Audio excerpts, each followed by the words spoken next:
que t'as fini Zelda, tu dégages de chez moi. Mais est-ce que je peux rester plus longtemps au moins? Non, en plus t'as fait rire personne dans la dernière vidéo. Est-ce que au moins je peux récupérer mon pantalon? Bon.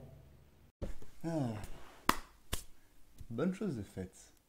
Salut les amis, c'est Galifan. Voilà un peu plus d'un mois que le premier Décorticon est sorti sur ma chaîne et le moins que l'on puisse dire c'est que je suis très content de vos retours. Vous êtes tous pris au jeu et j'ai reçu beaucoup de conseils concernant la mise en scène, le son, le montage, l'image, bref, un grand merci. Pour ma dernière vidéo, j'avais pris une œuvre que j'aimais beaucoup et que j'avais défendue face à Manga Sanctuary. Aujourd'hui, j'ai décidé de faire l'inverse et de prendre une œuvre qui selon moi dégoule de merde et de mauvais goût. J'ai décidé de parler de Monster Musume. Je rappelle le principe des Décorticons, prendre la critique d'un manga sur internet et développer mon avis dessus à partir des arguments de cette dernière, en allant un peu plus loin dans les détails. Quant à la critique que j'ai prise aujourd'hui, il s'agit de celle de cette variante dans un premier temps, mais également de celle de Manga News. Il s'agit d'un seinen du genre comédie fantastique, ecchi et on va dire un petit peu harem. C'est totalement un harem, sachant que la définition de base de ce mot, c'est un groupe de filles qui entourent et fréquentent un homme. Donc paru aux éditions Ototo, c'est fait avec le dessin et le scénario de Oka Yado. Au niveau parution, les deux tomes sont déjà sortis simultanément et le tome numéro 3 paraîtra prochainement. Je n'ai pas eu malheureusement la date pour la sortie du tome 3. Okayado qui n'est pas très connu en dehors de Monster Musume, sa bibliographie se limite à deux œuvres. La première est évidemment Monster Musume et la seconde est 12 Beasts qui est jamais sorti en France. Et je me rends compte que le mec doit avoir un fétichisme avec les Monster Girls parce que chacune de ces deux séries en comporte ainsi que son prototype de manga. Et au moment où je parle, le tome 3 est déjà sorti et cependant on va pas l'aborder étant donné que je ne l'ai pas lu et qu'au moment de la sortie de la vidéo ce dernier n'était pas disponible à la vente. Au niveau de l'aventure, eh bien on va découvrir que le gouvernement, il y a environ 3 ans, a révélé l'existence des semi-humains ou alors même des bêtes mythiques, si on peut dire ça comme ça, c'est-à-dire des personnes humaines et, enfin, mi-humaines et mi-animales. Et du coup, le gouvernement va mettre en place avec, on va dire, les responsables des semi-humains et des humains, eh bien une sorte de relation assez particulière, c'est-à-dire que les semi-humains vont pouvoir aller vivre chez un hôte totalement humain afin d'apprendre les coutumes et de s'intégrer totalement à la société. Ouais, chez moi on appelle ça un échange culturel. Non, cherchez pas, j'avais juste envie de dire ça. Et évidemment dans cette aventure nous allons découvrir le jeune Kimihito Kusuru qui va héberger une jeune femme serpent qui s'appelle Mia. Et évidemment la jeune femme va être folle amoureuse de ce jeune homme qu'elle va tout simplement l'appeler Darling. Ça me fait super marrer, enfin c'est pas drôle mais ça me fait rire, voilà c'est comme ça. Et pour le coup, eh bien, beaucoup d'aventures vont commencer à se mettre en place parce que, évidemment, le jeune homme, non seulement il va accueillir une semi-humaine, mais elles vont se multiplier un petit peu comme les petits pains très rapidement dès le début de l'aventure. Alors là, il y a un tout petit truc qui me titille, c'est le mot évidemment. Voyons voir ce que veut dire ce mot.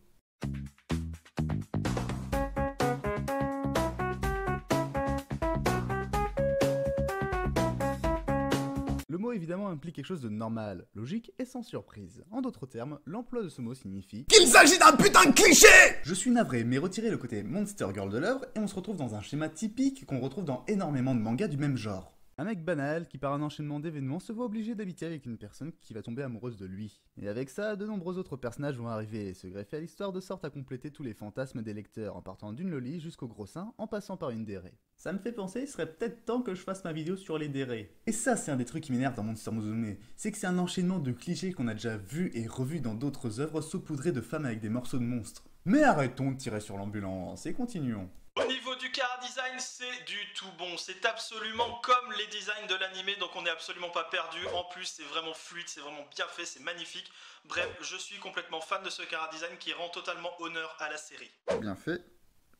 Et du bon chara design. Pour ma part, je trouve que c'est très classique, et surtout à partir du moment où tu as des personnages anorexiques, j'ai un peu du mal à dire que c'est du bon chara design. Sans oublier les obus que se trimballent les autres connasses de la série et qui est pas très réaliste. Et pour le bien fait, j'ai envie de dire que le dessin se révèle un poil intéressant dans les scènes de bouse, mais à 2-3 exceptions près, y a rien de folichon. Pareil pour le découpage, il y a quelques efforts de fait pour éviter que ça fasse dans le 100% basique, mais à part 2-3 têtes qui dépassent de temps en temps, il n'y a pas grand chose. Au niveau de l'édition, on est chez Ototo, donc qui dit Ototo dit page couleur, dit que c'est absolument magnifique, c'est parfait, c'est super bien travaillé, j'ai même pas besoin de développer, vous le savez déjà, quand on est chez Ototo, c'est la perfection qui nous attend. Tu sais, les pages couleurs, c'est pas propre à Ototo. De nombreuses autres maisons d'édition le font, telles que Doki Doki, Pika, Kiun et plein d'autres. Et de là à dire que chez Ototo on n'a que la perfection, je crois que tu suces un peu trop fort les gars. D'ailleurs, tu feras gaffe, il t'en reste un tout petit peu là. Ah, je suis méchant, mais là j'ai l'impression que tu surclasses un peu Ototo et que tu oublies complètement les autres maisons d'édition qui existent et qui pourtant font du travail de même qualité, voire des fois c'est bien meilleur. Alors évidemment, vous vous doutez bien qu'au niveau de mon avis, eh bien, je suis évidemment convaincu. Je veux dire, le manga respecte parfaitement l'animé. Il n'y a... Alors par contre, ce serait un petit bémol, c'est qu'il n'y a pas vraiment de scène supplémentaire par rapport à l'animé pour le compléter. Mais c'est pas grave, l'aventure reste extrêmement... Attendez, j'ai un doute là.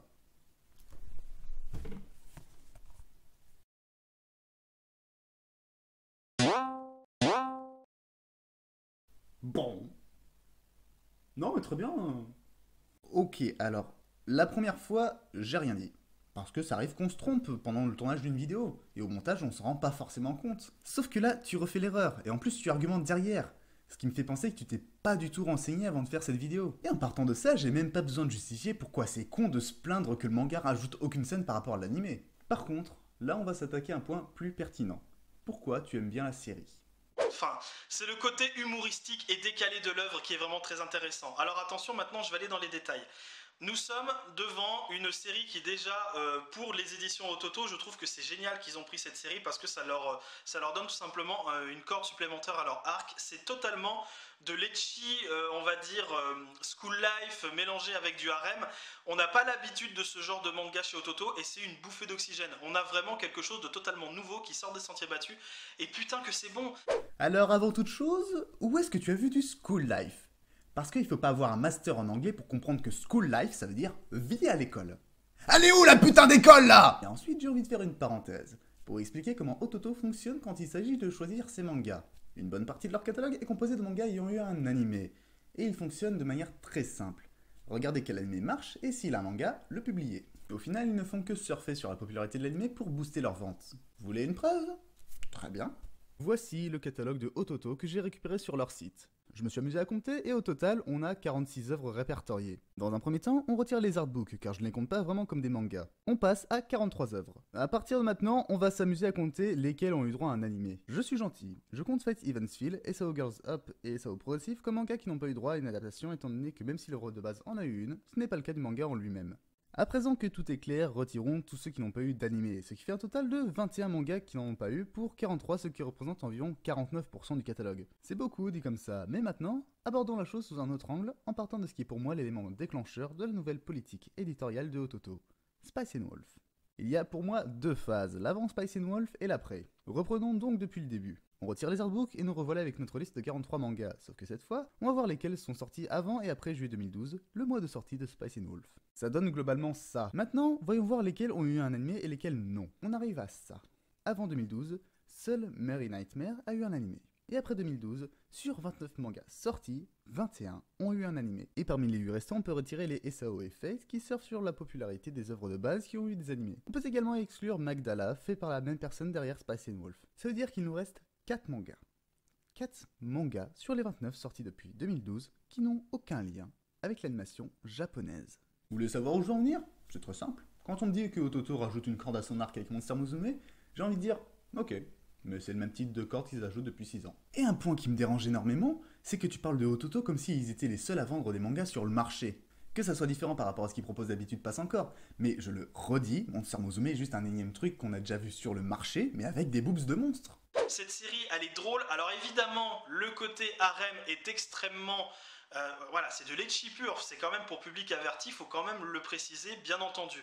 Cependant, je trouve que l'aventure est super drôle, elle est décalée. Si vous aimez ne pas vous prendre la tête et juste rigoler de certaines situations avec ce jeune homme qui, malgré lui, va devoir un petit peu s'impliquer bien plus qu'il ne le souhaiterait avec ces fameuses femmes mi-humaines, peu importe l'animal, hein, vous allez avoir un petit peu de tout évidemment dans le bestiaire. Et vous allez avoir une sorte de groupe de femmes qui vont vivre avec un jeune homme, avec évidemment des proportions absolument sublimes hein, au niveau physique. Et le jeune homme, bah, il sait plus trop quoi donner de la tête parce que ce sont les jeunes femmes qui sont vraiment sur le mec. Et ça, c'est vraiment, moi, ça me fait mourir de rire. Les scènes sont vraiment très drôles.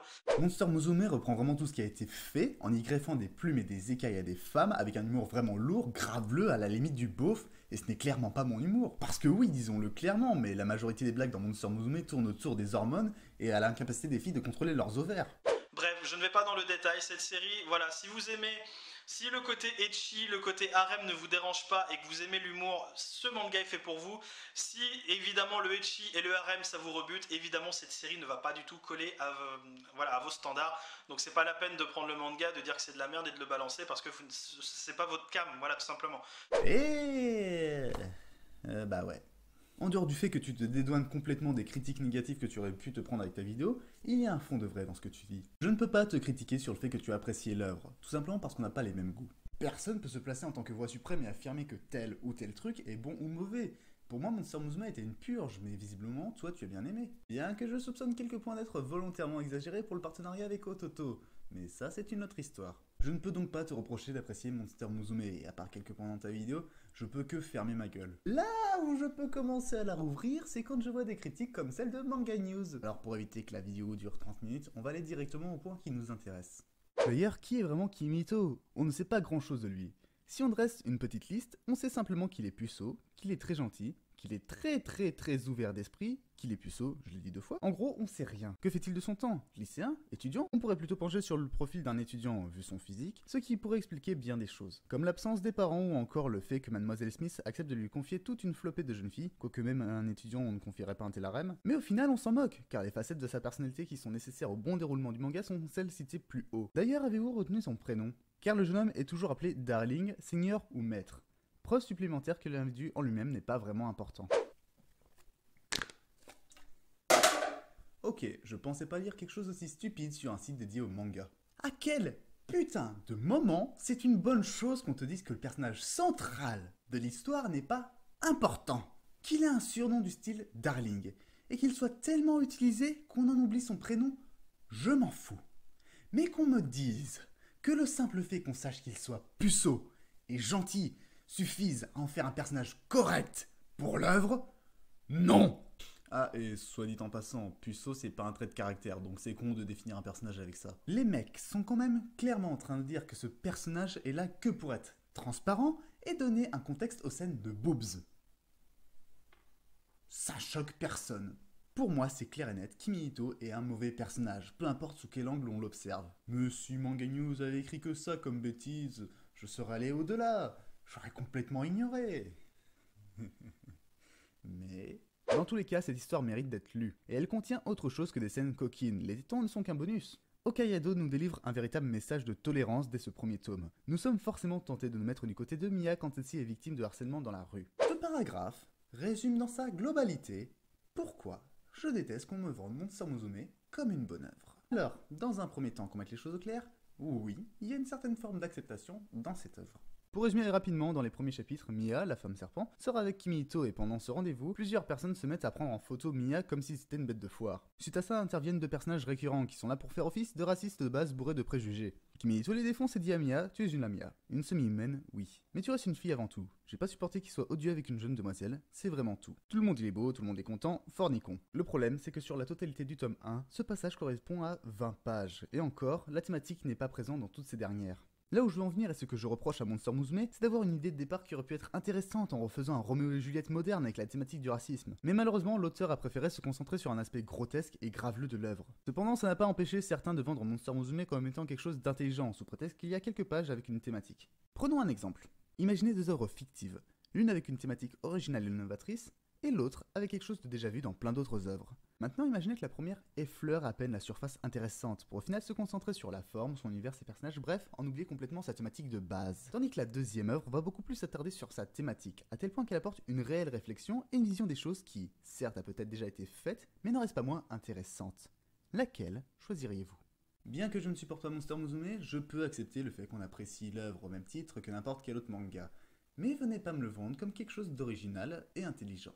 C'est ici que s'achève cette vidéo, merci de l'avoir regardée, j'espère qu'elle vous a plu. Encore une fois, un immense merci pour vos retours sur ma première vidéo, ça m'a fait extrêmement plaisir et ça m'encourage à continuer dans cette voie. N'hésitez pas à me dire en commentaire si selon vous il y a des choses qu'il faudrait changer, des choses qui vont pas ou au contraire des choses qui sont très bien et qu'il faudrait garder intactes. Je le rappelle une dernière fois, je n'ai pas la voix divine, mes goûts ne sont pas universels, peut-être que vous, derrière votre écran, vous allez apprécier Monster Musume. Je vous demande donc de respecter leur avis, de ne pas aller les insulter, de ne pas aller les harceler dans les commentaires ou quoi que ce soit d'autre. Encore merci à Farokon d'avoir accepté d'apparaître dans cette vidéo, même si c'était un petit caméo de 15 secondes, ça fait toujours plaisir, et n'hésitez pas à aller voir sa chaîne. Et sur ce, je vous dis salut les amis, c'était Galifan, ciao et à la prochaine.